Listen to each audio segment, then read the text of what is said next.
Today I'm going to be showing you how to make peanut butter hamster treats. For these, all you'll need is 1 cup whole wheat flour, 1/2 cup oats, a 1/3 cup of peanut butter, 1 egg, a rolling pin, cutting board, spoon, butter knife, mixing bowl, baking sheet, and a small amount of water. First, preheat your oven to 350 Fahrenheit or about 180 Celsius. You can then start adding all your ingredients to your mixing bowl, starting with your flour and your oats. Then add your peanut butter and finally your egg. You can mix these as you go, or you can just wait until the end and mix it all together.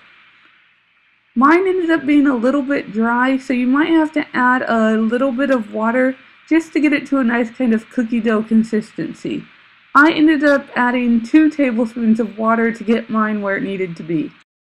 After you get your dough to a nice consistency, you can kind of ball it up and then place it on your cutting board. You can then start rolling it out with your rolling pin. You'll want it to be about 1/4 to 1/2 inch thick. You can then start cutting it into different size pieces, or you can use cookie cutters if they're available. I cut mine into pretty small pieces, but you can make them whatever size you want.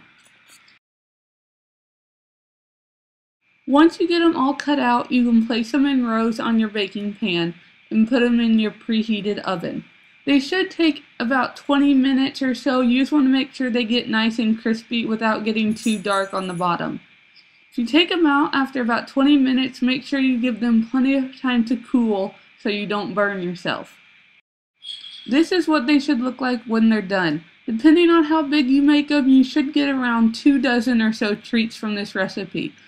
Harry absolutely loves them, and hopefully your hamster will too.